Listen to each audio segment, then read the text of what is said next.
the town that forgot I existed. I came back to Millbrook after 15 years away, and nobody recognized me. That sounds normal, right? Small town, people move on, memories fade. Except I didn't just grow up in Millbrook, I was born there. Lived there until I was 23. My parents still lived in the same house on Oakwood Drive. I'd gone to Millbrook Elementary, Millbrook High, worked at the grocery store every summer, dated the sheriff's daughter for 3 years. I wasn't just some kid who'd passed through. I was woven into the fabric of that town.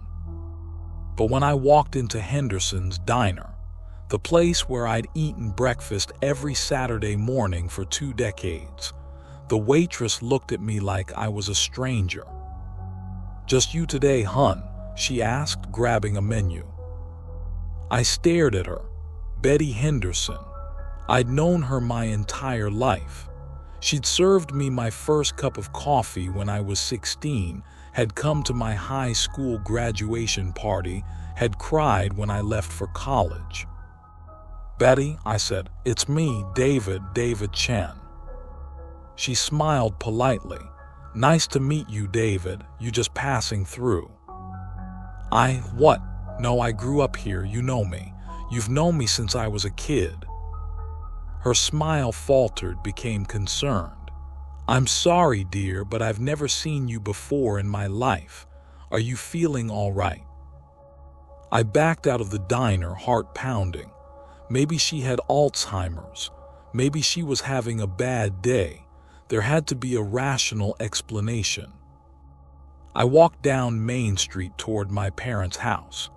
The town looked exactly the same shops, same park with the Civil War memorial, same church steeple rising above the tree line. Nothing had changed in 15 years, which was typical for Millbrook. Time moved differently in small towns. I passed Gary Martin, who owned the hardware store. We'd been on the same little league team when we were 10. "Gary," I called out. He turned, looked at me blankly. "Can I help you?" "It's David Chen. We played baseball together." Gary frowned. "Sorry, friend, don't think I know you. You need directions somewhere." "Gary, this isn't funny. What's going on?" "Look, buddy, I don't know what you're talking about. Maybe you've got the wrong town." He backed away, clearly thinking I was crazy or dangerous or both. By the time I reached my parents' house, I was shaking. This had to be some kind of prank, an elaborate joke. Maybe the whole town was in on it, some weird hazing ritual for people who'd been gone too long. I knocked on the door. My mother answered, older, grayer, but definitely her. Relief flooded through me. "Mom," I said. "Mom, what's going on? Nobody in town remembers me." She looked at me with polite confusion. "I'm sorry, young man. I think you have the wrong house." "What? No, Mom, it's me. It's David, your son." Her expression changed, hardened. "I don't have a son. I don't know who you are, but you need to leave my property right now." "Mom, please." She started to close the door. I put my hand out to stop it and she screamed. Actually screamed like I was attacking her. "Helen, what's wrong?" My father's voice from inside the house. He appeared behind her and I felt tears spring to my eyes. Dad, tell her who I am." My father looked at me with zero recognition. "I'm calling the police. Get away from my wife." I stumbled backward down the porch steps. "I'm your son. I'm David. I was born in this house. You taught me to ride a bike in that driveway. We used to fish at Miller's Creek every Sunday. Dad, please." But he was already on the phone, and I could hear him giving a description to the police. Disturbed individual, Asian male, mid-30s, harassing my wife, claiming to be our son. I ran. Didn't know where I was going, just ran through the familiar streets of my hometown while my mind tried to make sense of what was happening. Had I gone crazy? Was I having some kind of psychotic break? Or had everyone in Millbrook collectively forgotten I existed? I ended up at the library. Mrs. Carson, the librarian, had known me since I was 5 years old. I'd spent countless hours here, and she'd helped me with every school project, every research paper. She looked up as I entered, gave me the same polite stranger smile everyone else had. "Can I help you find something?" she asked. I didn't answer, just went straight to the computer terminals and pulled up the library's digital archive of the Millbrook Herald, our local newspaper. If I'd grown up here, there would be evidence, photos, articles, mentions. I searched for my name, David Chen. No results. I searched for Chen family, found articles about other Chens who'd lived in Millbrook over the years, but not my parents, not us. I pulled up the high school yearbooks, found my graduating class from 2008, flipped through page after page of familiar faces. There was Jenny Miller, who I dated. There was Marcus Thompson, my best friend. There was Sarah Park, who'd beaten me for valedictorian by .02 points. But I wasn't there, not in the class photo, not in the candids, not in the clubs or sports teams or academic achievements. It was like I'd been digitally erased, but messier. There were gaps, weird spaces in group photos where someone should be standing, captions that referenced and friend without naming who, a list of the baseball team that showed RF for right field but no name attached. I'd been removed from the records, but the outline of my existence remained. The David Chen-shaped holes were everywhere once I started looking. "Finding what you need?"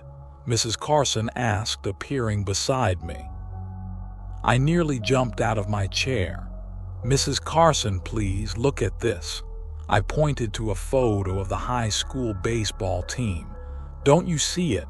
There's a space here where someone should be. Someone's missing from this photo." She squinted at the screen. "Looks normal to me, just the team." "But count them. There are 8 players in the photo. Baseball teams have 9. Someone's been erased." "I think you've been staring at the screen too long, dear. Maybe you should take a break." I pulled up another photo, the homecoming court from my junior year. I'd been on it, awkwardly standing in a rented tux next to Jenny Miller. Jenny was there in the photo. So were all the other court members. But there was a gap between Jenny and the next person, a weird empty space that the eye wanted to skip over. "There," I said, pointing. "Someone's missing, you have to see it." Mrs. Carson looked more closely. For just a second, I saw confusion flicker across her face, like she could sense something was wrong but couldn't quite identify what. Then she blinked and the confusion vanished. "I'm going to have to ask you to leave now. You're disturbing other patrons." The library was empty except for us. I left before she could call the police too. Outside, I sat on the library steps and tried to think logically. Evidence suggested one of 2 possibilities. Either I was having a severe mental health crisis and imagining all of this, or something had literally erased me from Millbrook's history. The rational part of my brain insisted on option 1. The part of me that had seen those David Chen-shaped holes in the yearbook photos whispered that option 2 might be real. I needed someone who would listen, someone from outside Millbrook who could verify that I was who I said I was. I pulled out my phone and called my girlfriend, Rachel. She lived in Portland, where I'd been for the past 15 years, where I had a job, an apartment, a life that I could prove existed. "Hey babe," she answered. "How's the hometown visit going?" Relief crashed over me so intensely I nearly sobbed. "Rachel, thank God. I need you to tell me I'm not crazy." "What's wrong?" I explained everything. Betty at the diner, Gary on the street, my own parents not recognizing me, the yearbook photos with the gaps. David, that's really disturbing. Have you considered that maybe you need to get out of there? Come back home?" "But it doesn't make sense. How could an entire town forget someone?" "I don't know, mass hysteria, gas leak affecting everyone's memory, or maybe," she paused. "Maybe what?" "Maybe you should talk to someone, a professional. This could be stress, David. You were really anxious about going back home, about seeing your parents after so long. Maybe your mind is creating an elaborate delusion where everyone I know pretends not to recognize me. Come on, Rachel. It sounds more plausible than an entire town forgetting you existed." She was right. Objectively, rationally, she was right. But I knew what I'd seen. Those gaps in the photos, the spaces where I should have been. "Can you do me a favor?" I asked. "Look me up. Search for David Chen, Millbrook, see what comes up." "David, I know who you are. I don't need to." "Please, just humor me." I heard her typing, then silence. "Rachel." "That's weird," she said slowly. "I'm not finding much. There's a David Chen who lived in Millbrook in the 1950s, and another in the 1980s, but nothing about you growing up there." "But you believe me, right? You know I'm from Millbrook. You've heard me talk about it. We were planning to visit my parents this trip." Another long pause. "David, were we? I remember you saying you wanted to visit the town, but I don't remember you mentioning parents. I thought you were going to see where you used to live, not. I'm confused now." "Rachel, you met my parents 3 years ago at Christmas. They came to Portland." I don't remember that. Are you sure?" I felt the world tilting beneath me. "Rachel, listen to me very carefully. How long have we been together?" 4 years. "And in those 4 years, have I ever mentioned my family, my parents, my childhood in Millbrook?" Silence. Then uncertainly, "You've mentioned Millbrook, that you wanted to visit, but I don't think you ever talked about family. I assumed.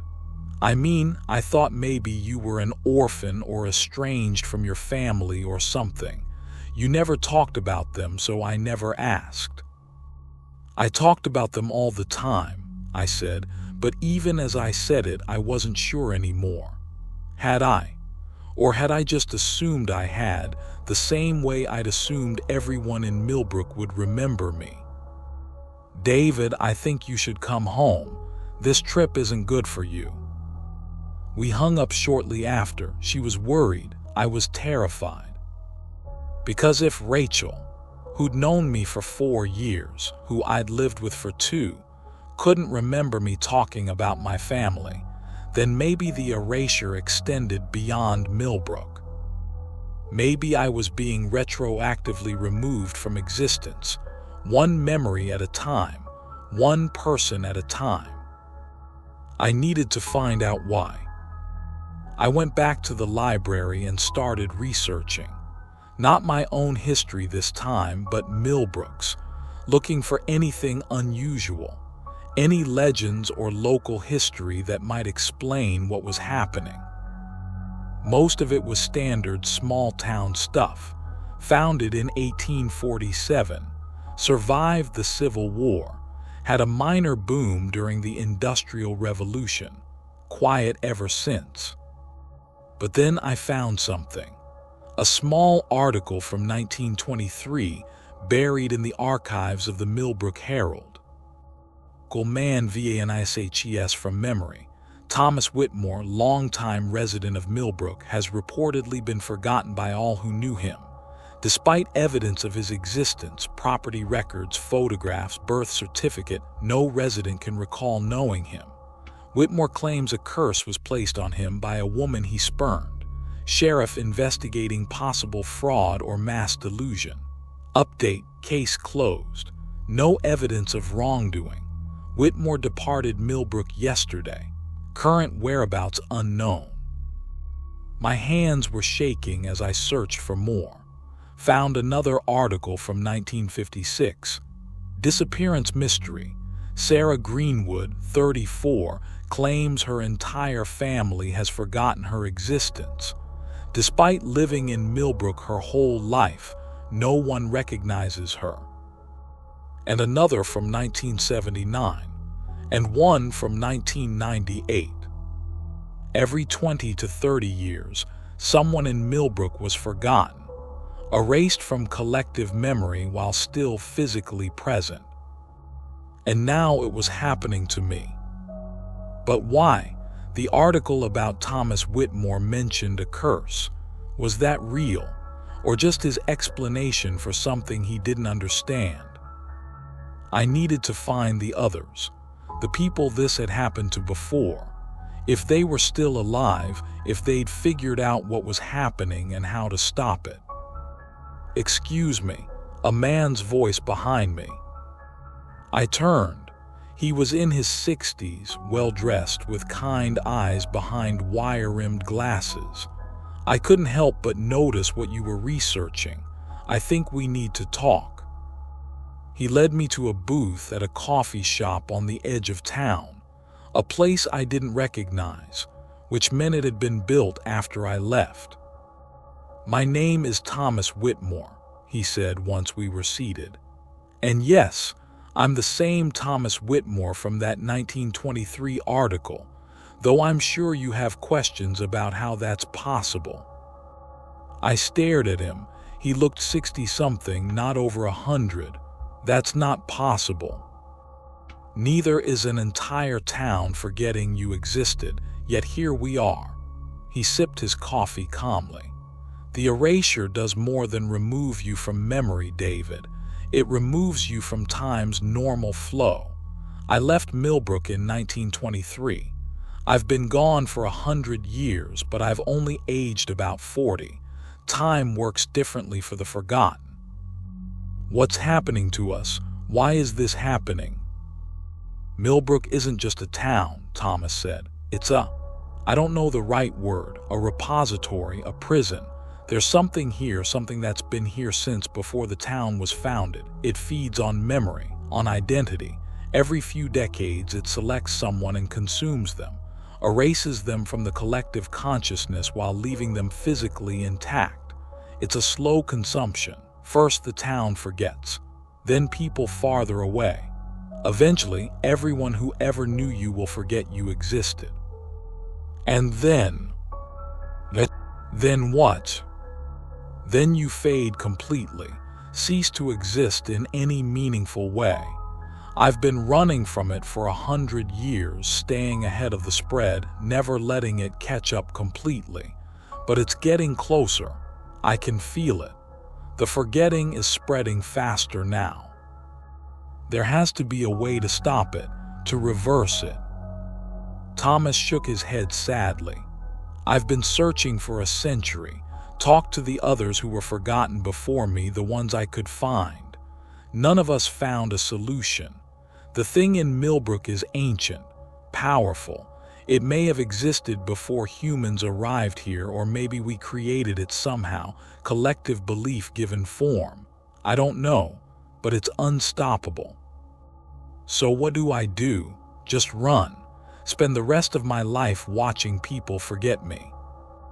That's what I did. It's not much of a life, but it's better than the alternative.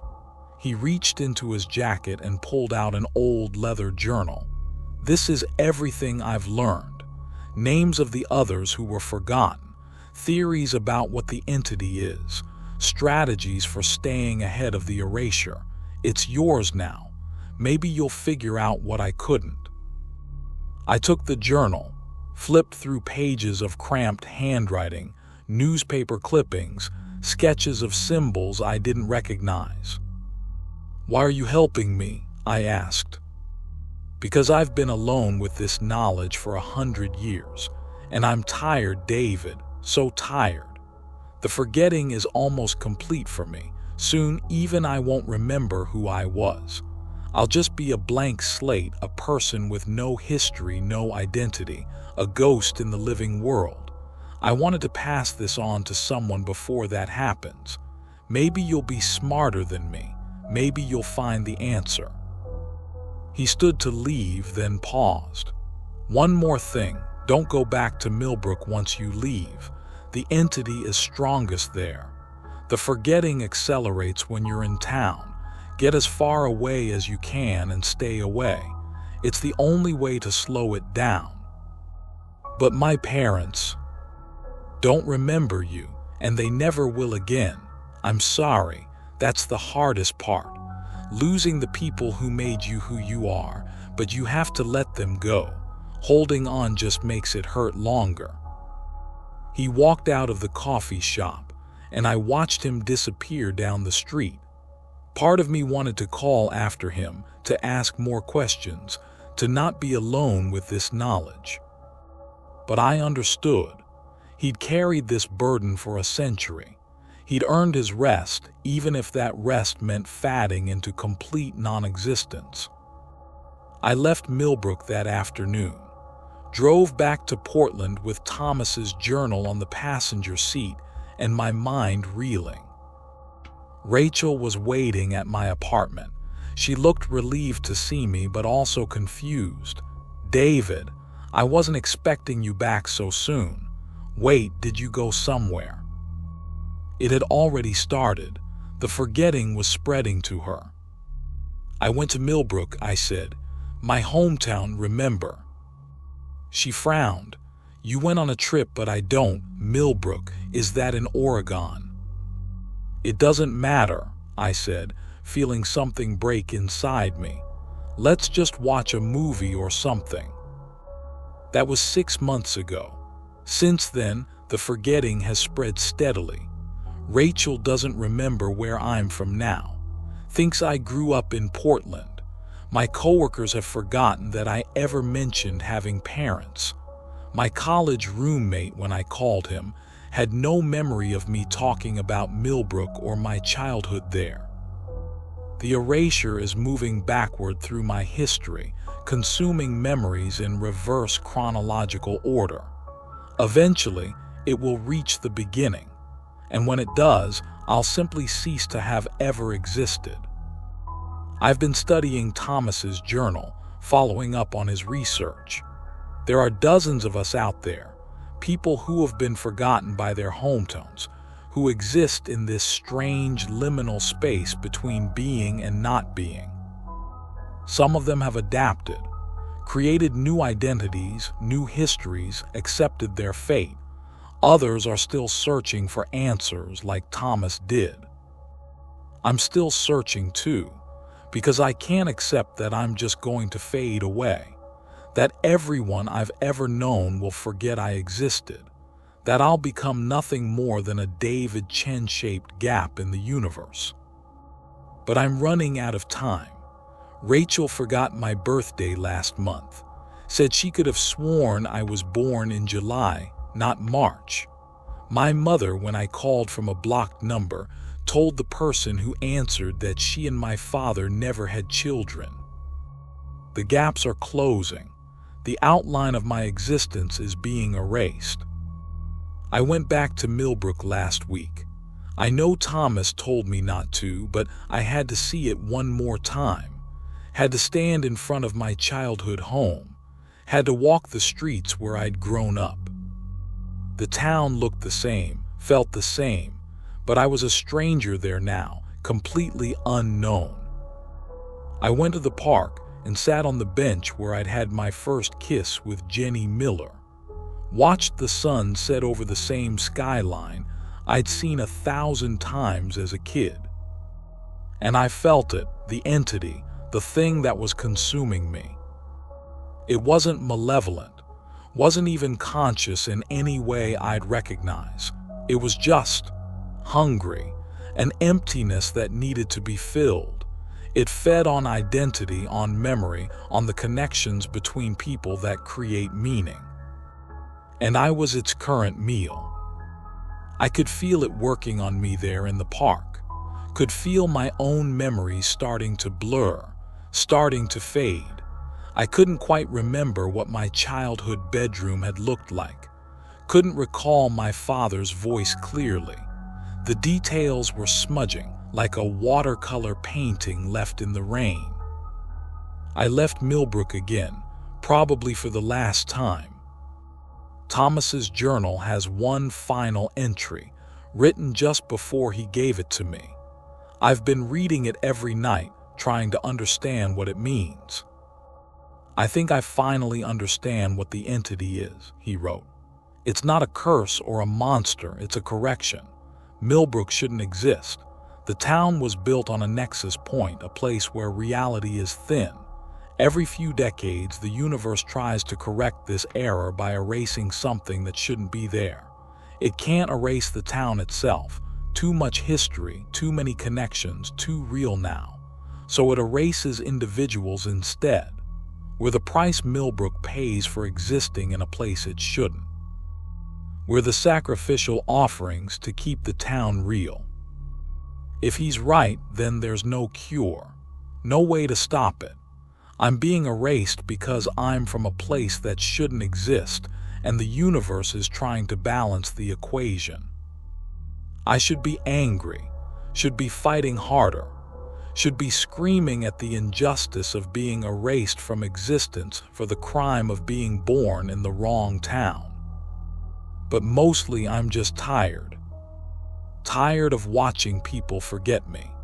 Tired of reintroducing myself to people I've known for years.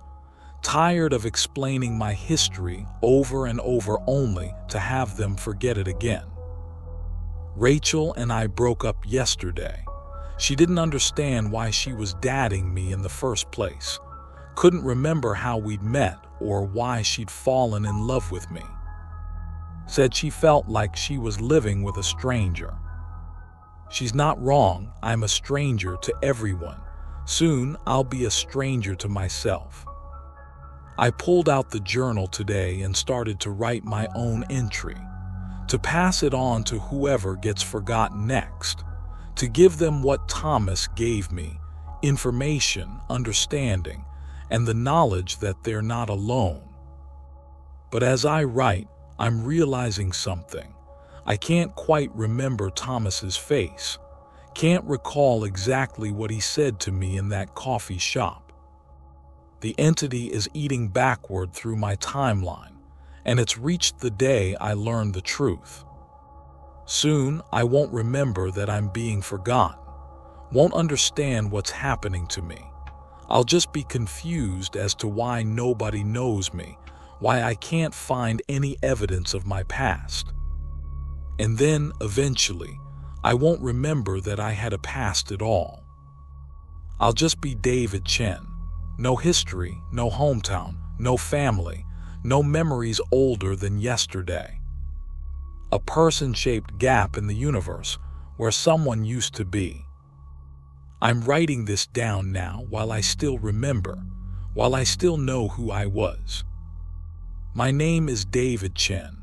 I grew up in Millbrook, Oregon. My parents were Henry and Helen Chen. My father taught me to fish. My mother made the best dumplings I've ever tasted. I had a dog named Max.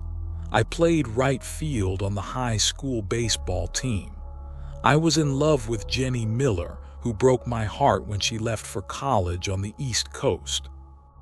These things were real. These things happened. Even if nobody remembers them, even if I'm about to forget them myself. I existed, I was loved, I mattered. For a while. That has to be enough. because soon it will be all I have left. Just this journal, this evidence that someone named David Chen was once real. And then eventually, not even that. Just another gap, another space where someone should be. Another person forgot by the town that shouldn't exist. My name is David Chen. My name is David Chen. My name is... Who am I? Why am I holding this journal? Why is my apartment full of photos of people I don't recognize? Why does Portland feel like somewhere I've never been before? Who is this woman who keeps calling my phone asking for David? Is that me? Am I David? I should know my own name. Why don't I know my own name? There's a journal here, old, filled with handwriting I almost recognize. The last entry says, "My name is David Chen. I grew up in Millbrook. I'm being erased. If you're reading this, you're next. I'm sorry, there's no way to stop it. Just hold on to who you are for as long as you can. Remember that you were real, that you mattered, even if nobody else remembers." I don't understand what that means, but something about it makes me want to cry. Something about it feels true. My name is... I don't remember. I don't remember anything.